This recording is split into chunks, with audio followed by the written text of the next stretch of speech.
Ciao ragazzi e bentornati su Snakes&Ladies col mio nuovo gameplay.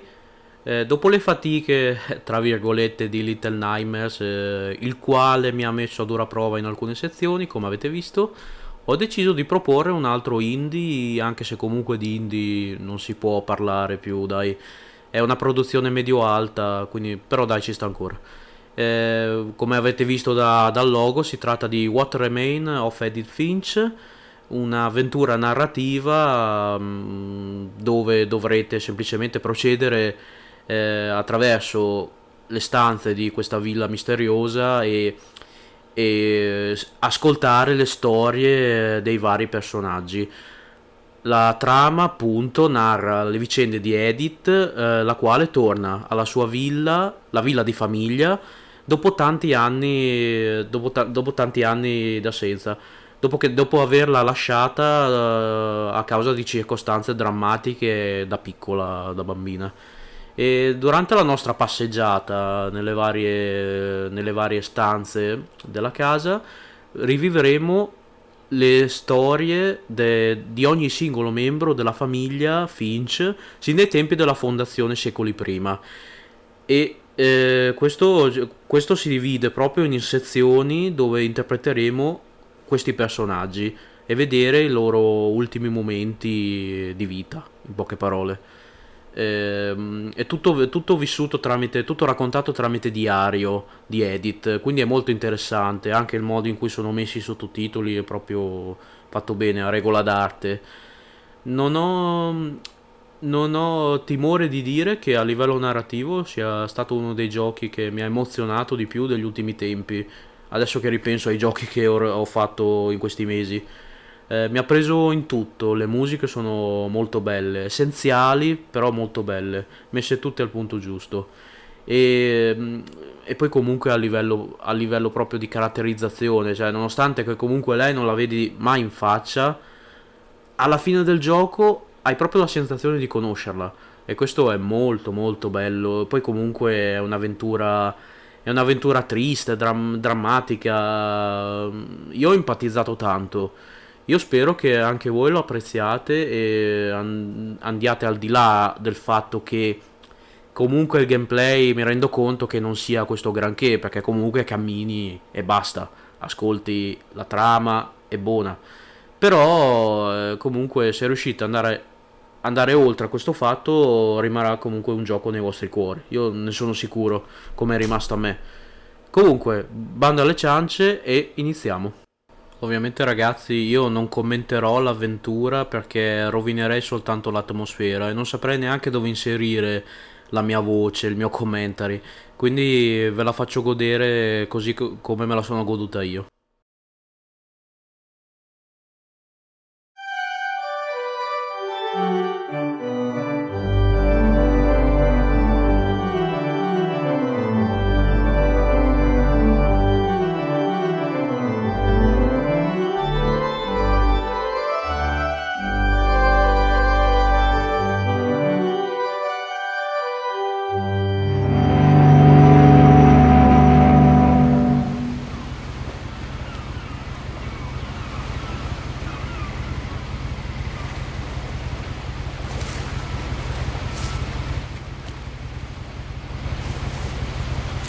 A lot of this isn't going to make sense to you, and I'm sorry about that.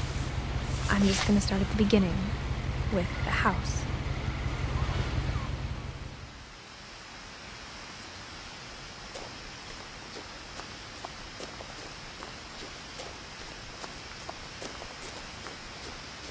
I lived here until I was 11, but I wasn't allowed inside half the rooms.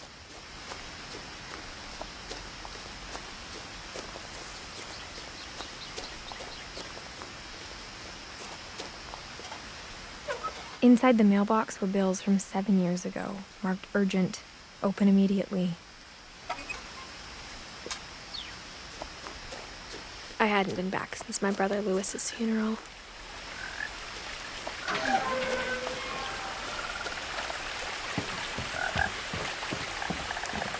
In her will, my mother left me a key, but didn't tell me what it unlocked. Maybe she thought I'd know. Or she thought that the mystery would be enough to bring me back.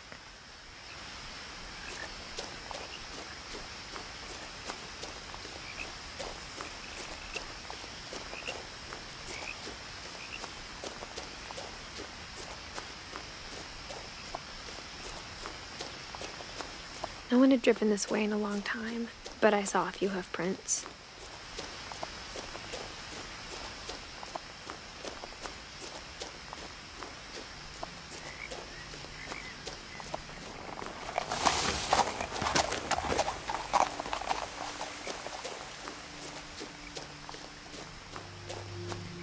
The truth is, even after I inherited the house, I never thought I'd come back to it.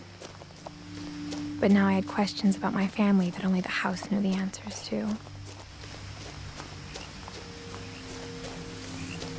The house was exactly like I remembered it, the way I'd been dreaming about it.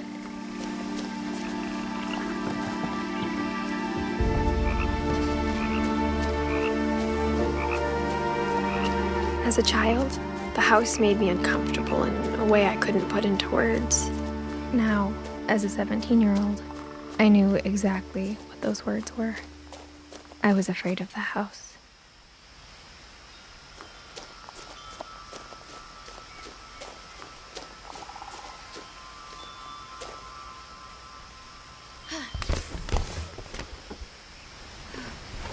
Crawling through the doggy door used to be a lot easier when I was 11.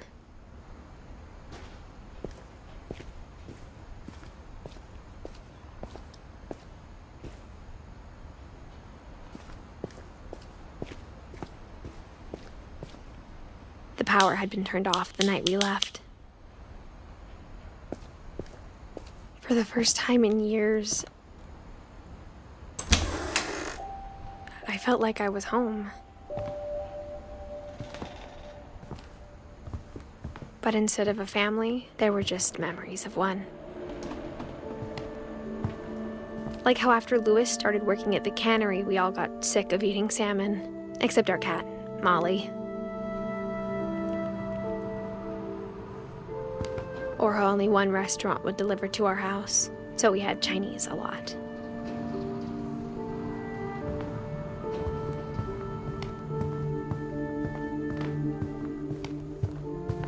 The table was still a wreck from the night we left.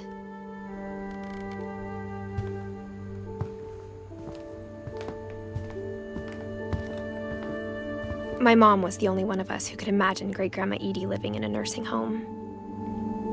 It was like a bomb had gone off, killing everyone but sparing the furniture.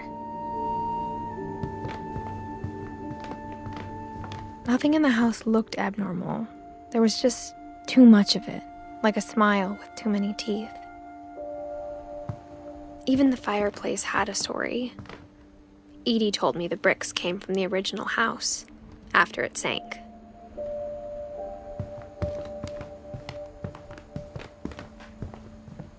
Mom always told me to stay out of the basement, so I wasn't too surprised when the key didn't fit.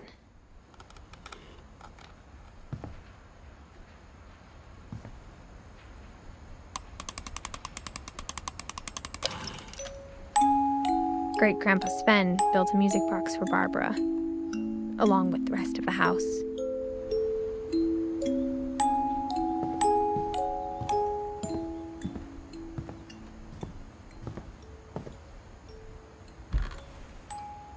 Edie told me once that every Finch who ever lived is buried somewhere in the library.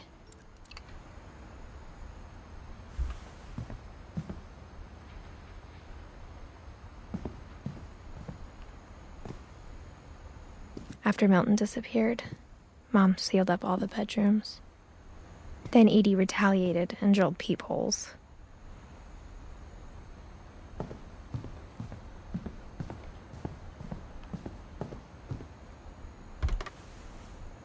The last time I was in Edith Sr.'s room, I was 10 and she was painting my portrait.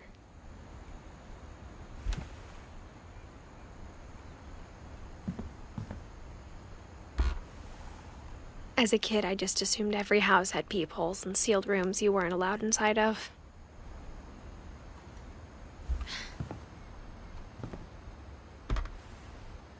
My My Grandpa Sam spent 7 years sharing a room with his dead brother, Calvin.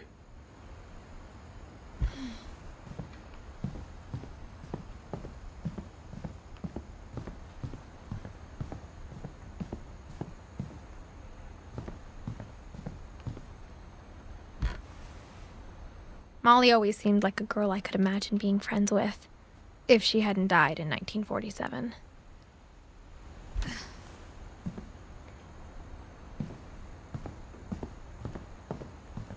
I spent a lot of time playing in Great Uncle Walter's room.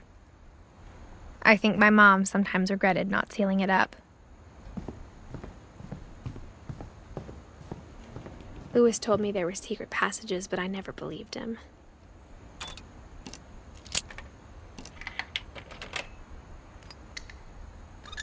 Turns out, my mom was really good at keeping secrets. Now it was time to find out what my mom had been afraid of.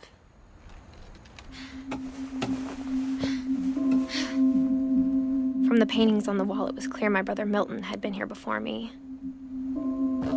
Reading this, maybe it sounds like I had a plan, but I had no idea what was behind that door.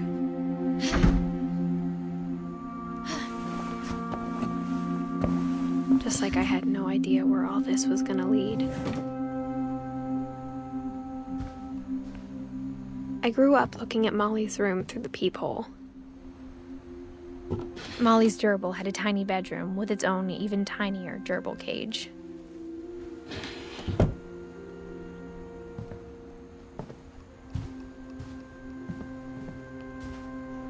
I got the sense Edie had spent a lot of time here, before my mom sealed the doors.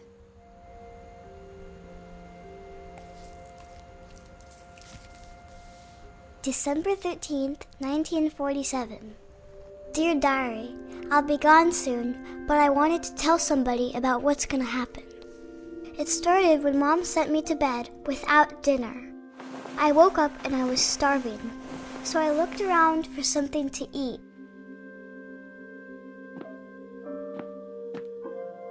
The gerbil food was dry, but I didn't mind it.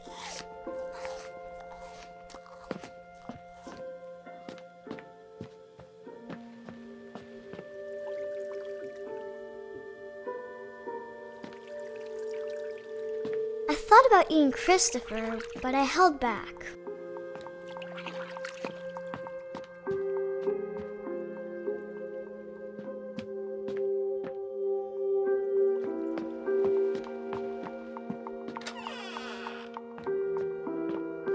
I kept eating and eating.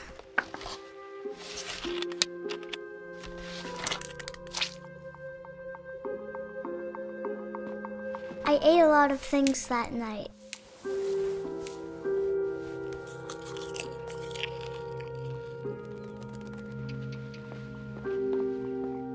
Then I heard chirping outside my window.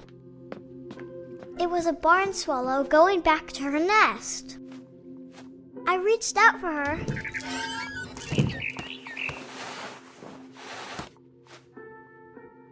And suddenly, I was a cat. I tried to be quiet, but the bird was really scared.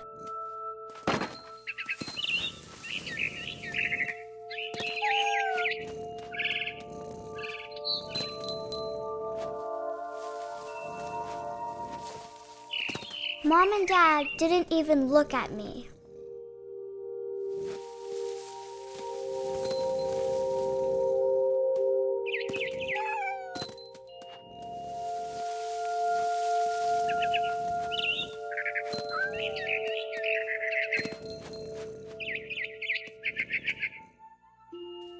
I jumped and I almost got her.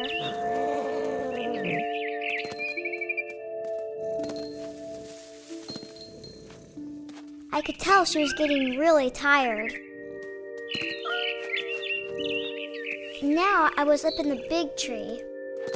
I promised Dad I wouldn't climb it anymore. All I cared about was eating that mama bird.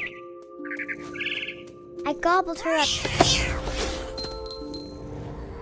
And suddenly, I was an owl. first, all I heard was the wind. Then I heard little teeth nibbling in the grass.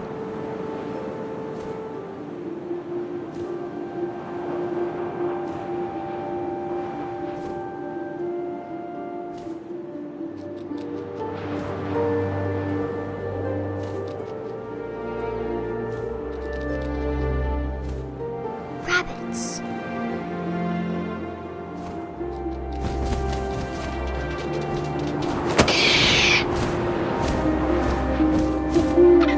I imagined his face looking up and seeing mine through my talons.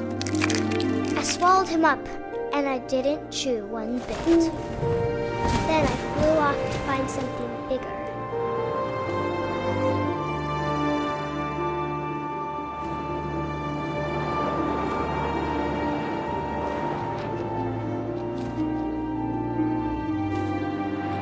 A mama rabbit.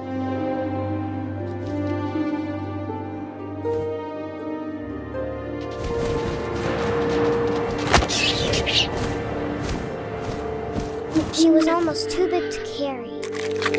I started choking, but I couldn't stop eating. And suddenly, I was a shark.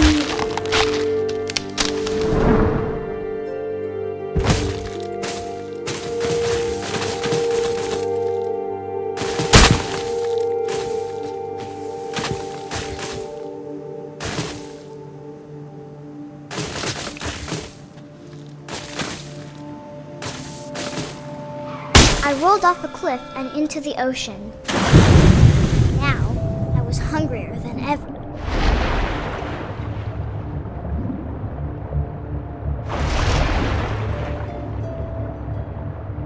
I wanted fat, juicy seals.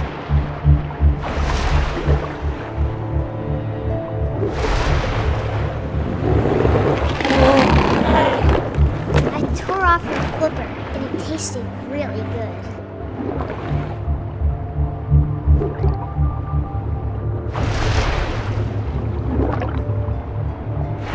Grabbed on tight, but I was so hungry, I jumped out of the water. When I opened my eyes, everything had changed.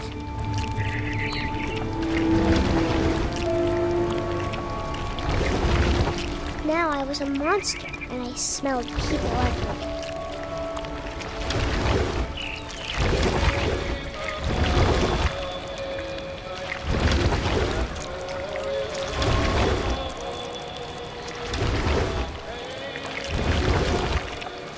I was big, but I moved real quiet.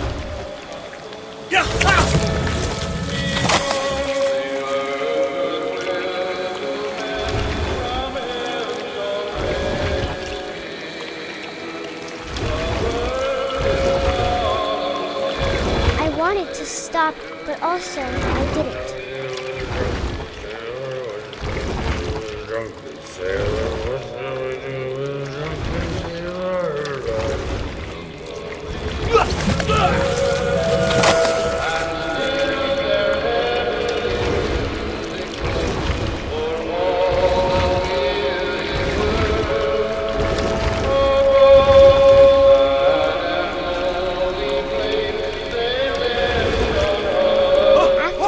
Passenger, I was still hungry, and across the water I smelled something new, something I had to have, so I swam towards it.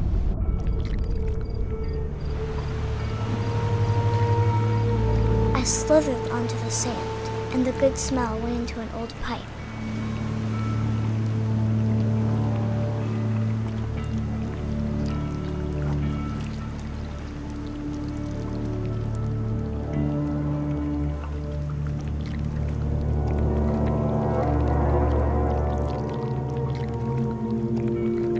I got closer and closer.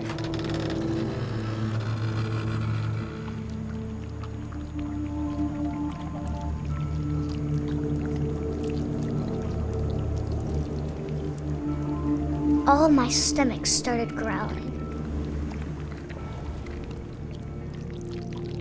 And suddenly, I was me again.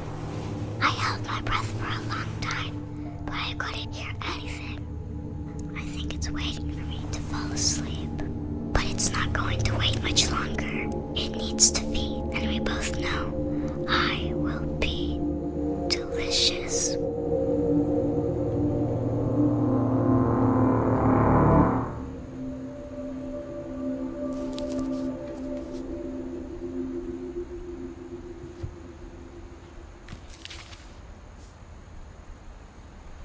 I'm not sure if I believed all of that, but I'm sure Edie would have.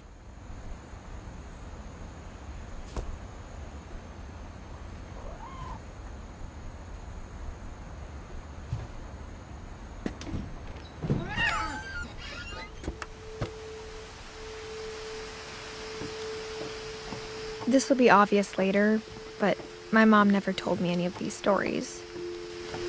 Edie would have, but Mom didn't like bringing up the past. Though, when we adopted a stray kitten, she was the one who named it Molly. I spent a lot of time in Great-Grandma Edie's room.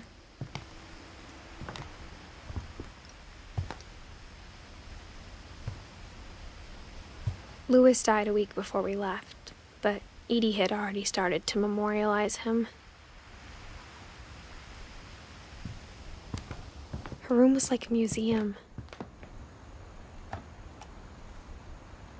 For 500 years, the Finches have been famous throughout Norway for their fortune and misfortune.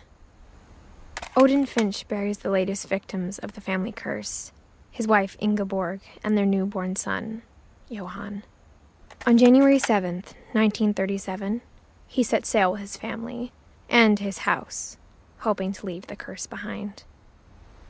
But 40-foot waves off the coast of Washington send the house and Odin to the bottom of the sea. Odin's daughter Edie, with husband Sven and baby Molly, step ashore on their new home, Orcas Island. Odin Finch is the first to be buried in the new family cemetery. His daughter Edie is already dreaming of a new Finch house.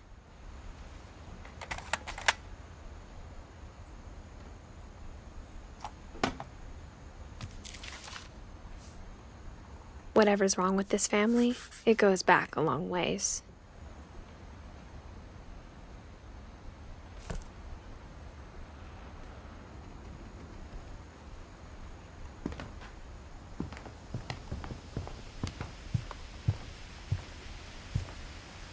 Edie gave a big interview about a mole man living under the Finch house. My mom was furious. I hadn't thought of myself as Edith Jr. for a long, long time. One summer, they evacuated the island, but Edie refused to go. For a few weeks, she was a celebrity. When Edie told people Sven was killed by a dragon, she could also have said he was building a dragon-shaped slide that collapsed. She could have, but she didn't.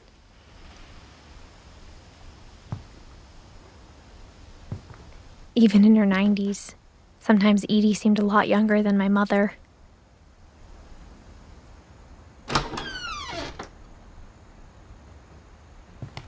The only trace Grandpa Sam's first wife, Kay, left on the house was the pink bathroom. It was a pretty big trace.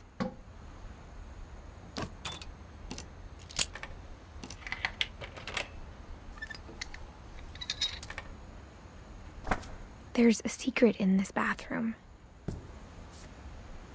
It's in the last place you would look. It isn't in the cupboard.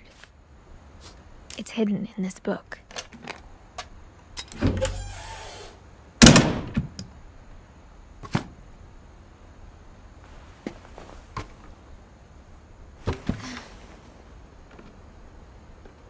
Sven gave Sam an old camera he'd refurbished. He never put it down.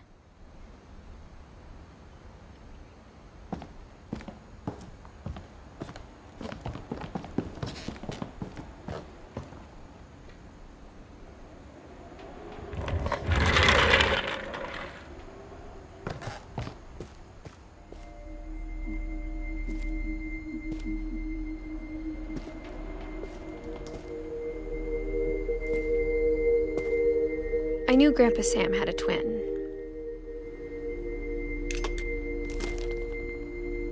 and that he never talked about him.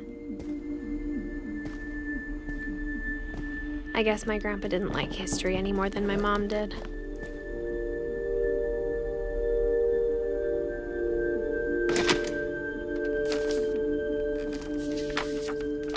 How I Want to Remember My Brother by Sam Finch. The thing I remember is that when he made up his mind, that was it.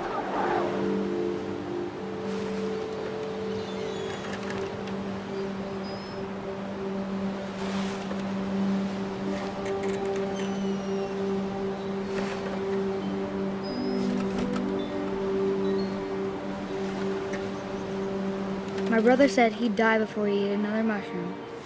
And he did.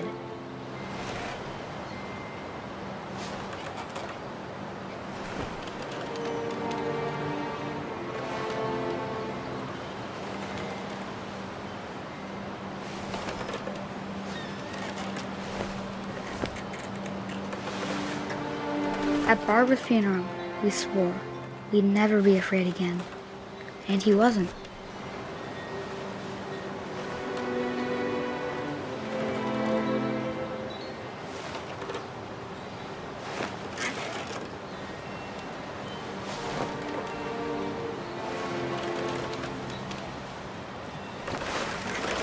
I think Calvin always wanted to fly.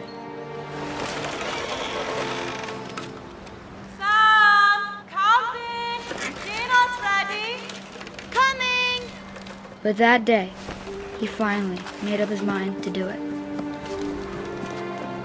I told him going around was impossible. Maybe if I hadn't said that,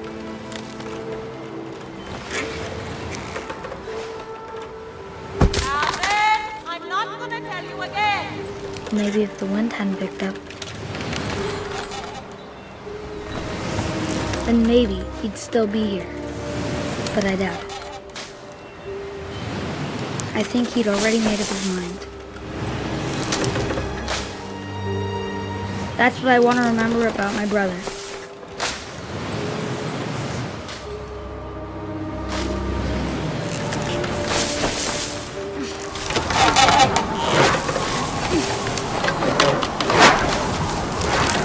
The day he made up his mind to fly. And he did.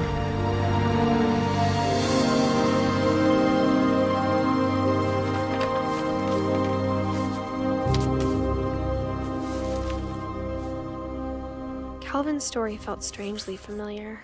When I was younger, I remember trying to do the exact same thing.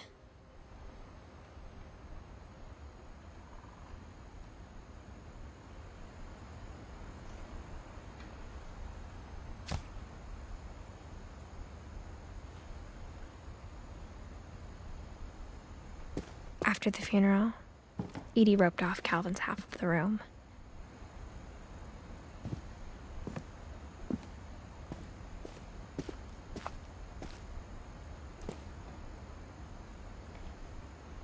Mom said Grandpa Sam enlisted at 18 and never set foot in the room again.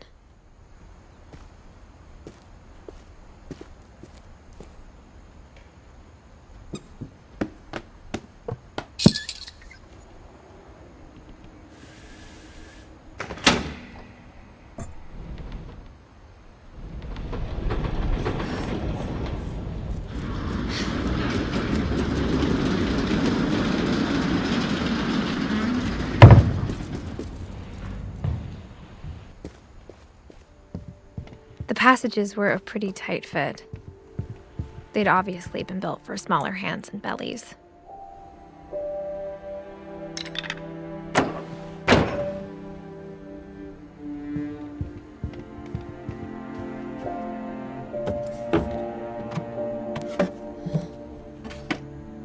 Growing up, I always thought of Barbara as a child star. I never thought about how hard it must have been for her afterwards.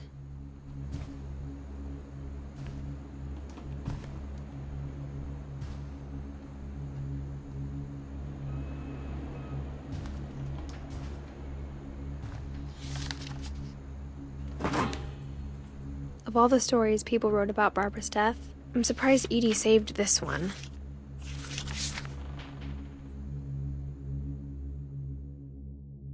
Old Jack here with another ghastly tale inspired by America's most unfortunate family. I'm calling it The Surprise Ending of Barbara Finch. As a child star, Barbara was famous for her scream. Now at 16, she was all washed up. A has-been. But in a lucky break, she'd been asked to perform her signature scream at a local convention for monster movie fans. It was just the boost her career needed. Unfortunately, her scream hadn't aged well. Getting better. I think you just need the right motivation. Her biggest fan and current boyfriend, Rick, was about to demonstrate when... Now that was a great scream. It was Barbara's father, Sven. He'd slipped into a table saw and had to be rushed to the emergency room. So Barbara got stuck babysitting her youngest brother, Walter. Her convention comeback was cancelled. Okay, I'm hearing frustration, but I'm not hearing terror. What if I tried... A gang of hoodlums in Halloween masks have been terrorizing Orcas Island tonight. Police are urging residents to... That came from the basement. You're right! Also, I loved your delivery on that. Why is your basement door locked? Because my dad likes making puzzles and secret passages. There's a key hidden in the music box. The secret is to keep winding and winding until finally the key pops out. Thanks, babe. I'll be back in a sec. 20 minutes later, Rick hadn't returned. So Barbara went to look for him, right on cue. She reached for the music box. And as she wound the key, she listened for Rick, but the house was silent.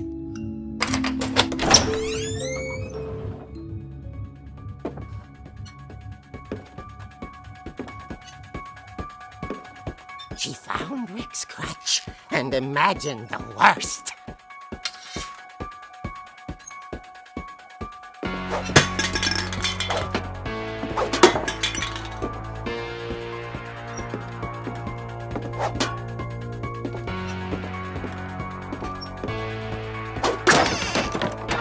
The gang's leader is the infamous Hookman killer, Dr. Carl Hamill, who impaled and then ate his family 10 years ago tonight.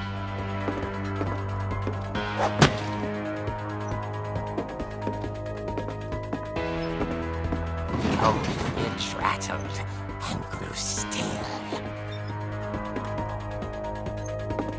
Oh dear! Oh! Rick?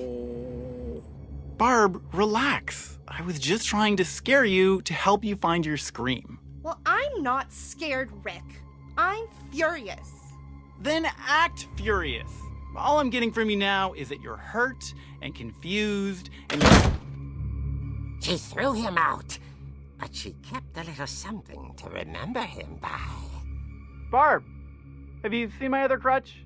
And she was still holding it when she fell asleep watching the late picture show. Hours later... Barbara! Walter, what's going on up there? Ah!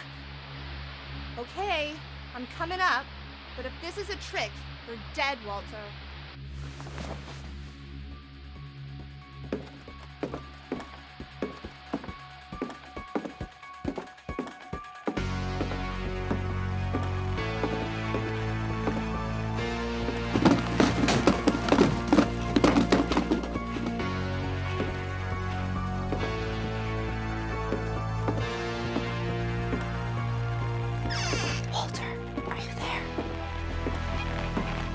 Walter had vanished, but his bedside radio was still on.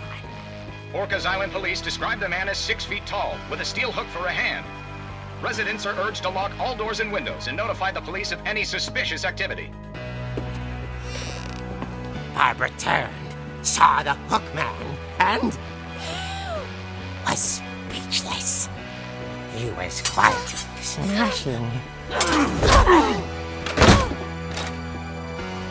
And who he was, he couldn't get enough of Barbara.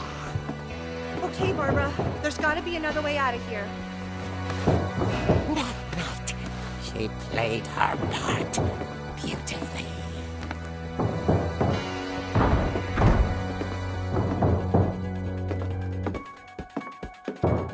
Molly's door hadn't been opened in years. The hinges groaned.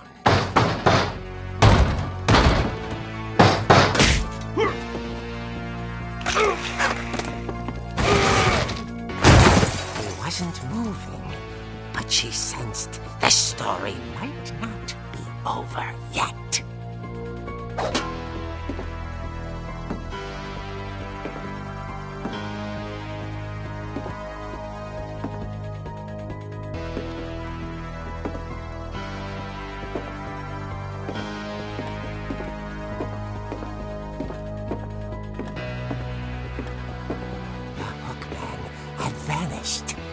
She listened for his breathing, but all she heard was...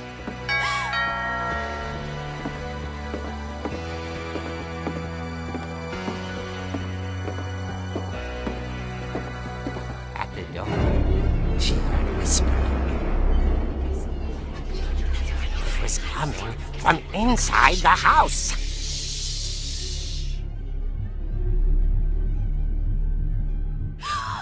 Oh dear.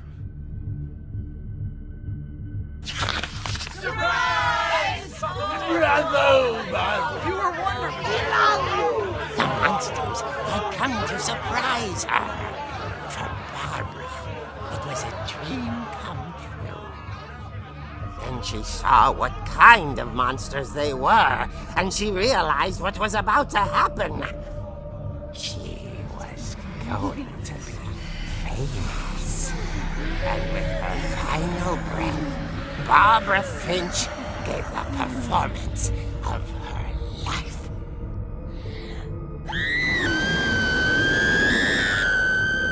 I wasn't there myself, but I hear Barbara was magnificent. Poor girl. She had a taste for stardom. But unfortunately, so did her fans. Of course, the police blamed it all on poor Rick, who disappeared the same night. And little Walter, hiding under his bed the whole time. He took it all pretty hard, but that's another story. As for Barbara, tucked inside the music box is all they ever found of her. Her ear. Now that's what I call a real eerie tale.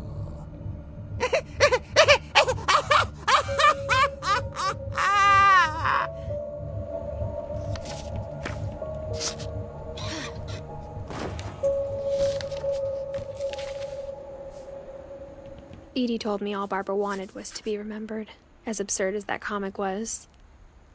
Maybe what Edie saw was a happy ending.